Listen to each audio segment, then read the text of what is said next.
भारत माता की जय। भारत माता की जय। भारत माता की जय। भारत माता की जय। जय श्री राम। जय श्री राम। जय श्री राम। जय श्री राम।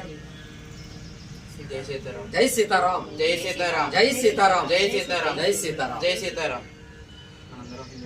మనందరం హిందువులం. మనందరం హిందువులం. మనందరం హిందువులం. మనందరం హిందువులం. మనందరం హిందువులం. మనందరం హిందువులం. మనిషి అనుసరించాల్సిన బాధ్యత మరియు లోకంలో తన ధర్మాన్ని కాపాడు శక్తి పూజిస్తే విజయం ఖాయం. శ్రీకృష్ణుడు చెప్పాడు. ఈ మాట శ్రీకృష్ణుడు చెప్పాడు. ధర్మాన్ని రక్షిస్తే వారినే ధర్మం రక్షిస్తుంది. ఈ మాట శ్రీరాముడు చెప్పాడు. అందుకే మనల్ని రక్షించుకోవడం మన కర్తవ్యం. పాశ్చాత్య సంస్కృతి నుండి హిందూ ధర్మాన్ని నిలబెట్టగల పార్టీకి ఓటు వేయండి.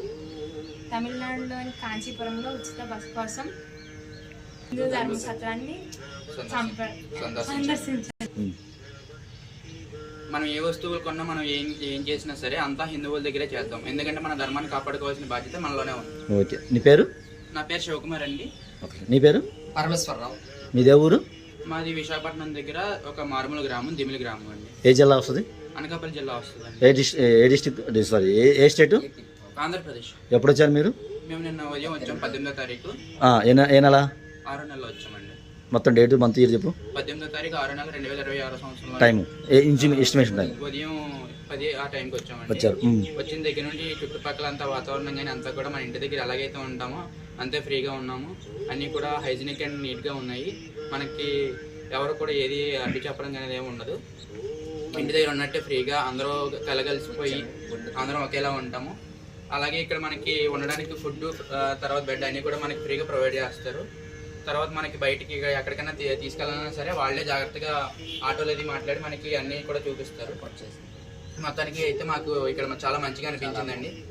కాబట్టి ప్రతి ఒక్కరు కూడా ఇలాగే అందరినీ ప్రోత్సహిస్తూ ఉండి మన హిందూ ధర్మాన్ని కాపాడతారని కోరుతున్నాను. సార్ మీకు ఎలా అనిపించింది సార్? పరమేశ్వరరావు నా పేరు. మేము విశాఖపట్నం జిల్లా, ఆంధ్రప్రదేశ్ నుండి వచ్చాము. మాకు ఇక్కడ వాతావరణం చాలా బాగుంది. తర్వాత ఇక్కడ ఈ సత్రం వలన మాకు తినడానికి, వండుకోవడానికి అంత చక్కగా ప్రొవైడ్ చేశారు. అందు గురించి మేము హిందువులు కాబట్టి హిందూ ధర్మం ప్రకారం చాలా చక్కగా మాకు అనిపించింది. మాకు మాత్రం హ్యాపీగా ఇంటి దగ్గర ఉన్నట్టే ఉన్నది. మాకు మా మిసెస్, మా పాప, మా అబ్బాయి అందరం వచ్చాము. అందరికి కూడా చాలా సేఫ్టీగా చేశారు. చాలా ఆదరంగా చుట్టాలు ఒక బంధువుల్లాగే చేశారు. మామూలుగా మాకు ఇంత దూరం వచ్చినట్టు మాకు ఏ ఫీలింగ్ కూడా లేదు. అమ్మ, ఆడవాళ్ళ సేఫ్టీ పర్పస్ ఎలా ఉందమ్మా? ఆడవాళ్ళు మీరు వచ్చిన రాత్రి అన్నం తిన్నారు, వండుకుని తిన్నారు, రాత్రి మంచిగా హ్యాపీ నిద్రపోయారు, మార్నింగ్ లేసి మొత్తం చేయాలి. ఆడవాళ్ళ సేఫ్టీ పరంగా ఎట్లా ఉండొచ్చు, రావచ్చు? లేడీస్ ఏమన్నా ఆడవాళ్ళ సేఫ్టీ ఎలా ఉంది ఇక్కడ? ఆడవాళ్ళకైతే ఇంట్లో ఉన్నట్టే ఉంది. సేఫ్టీగా ఒక కుటుంబ ఫ్యామిలీలా ఉన్నదైతే ఇక్కడికి వచ్చిన తర్వాత మన సత్రం తరపున నుంచి ఏమైనా అసౌకర్యం కనిపించడం కానీ ఏమైనా ఇబ్బంది కనబడ్డారా? సో మొత్తానికి ఇప్పుడు ఈ సత్రం ఎలా ఉంది? మనకి మన ఇంట్లో ఉన్నట్టు ఉందా, బయట ఉన్నట్టు ఉందా? ఒక ఫ్యామిలీ మెంబర్గా ఉంది. మొత్తం ఒక్కసారి అందరూ భారత్ మాతాకి జై 3 సార్లు చెప్పండి. భారత్ మాతాకి జై. భారత్ మాతాకి జై. భారత్ మాతాకి జై. నేను అడుగుతాను చెప్పండి మేడం, మన హిందూ ధర్మాన్ని కాపాడుకోవాలంటే ఏం చేయాలి? హిందువులం కాబట్టి మనం ఏం కొన్నా ఏం చేసినా కానీ హిందువులను సంప్రదించి చేస్తే మన హిందూ ధర్మం అనేది నిలబడుతుంది. ఓకే మేడం, మీకు రాత్రి మీరు గురించి మీకు సేఫ్టీ పరంగా బాగానే ఉంది మేడం? కూడా అంతా బాగానే ఉంది. ఏమైనా అసౌకర్యం కలిగిందా? లేదండి. మిమ్మల్ని ఎవరైనా ఏమైనా డిమాండ్లు చేశారా? లేదండి. లేదా మొత్తం బాగానే ఉందా? అంతా బాగుంది. జై శ్రీరామ్ 3 సార్లు గట్టి చెప్పండి. జై శ్రీరామ్. జై శ్రీరామ్. జై శ్రీరామ్.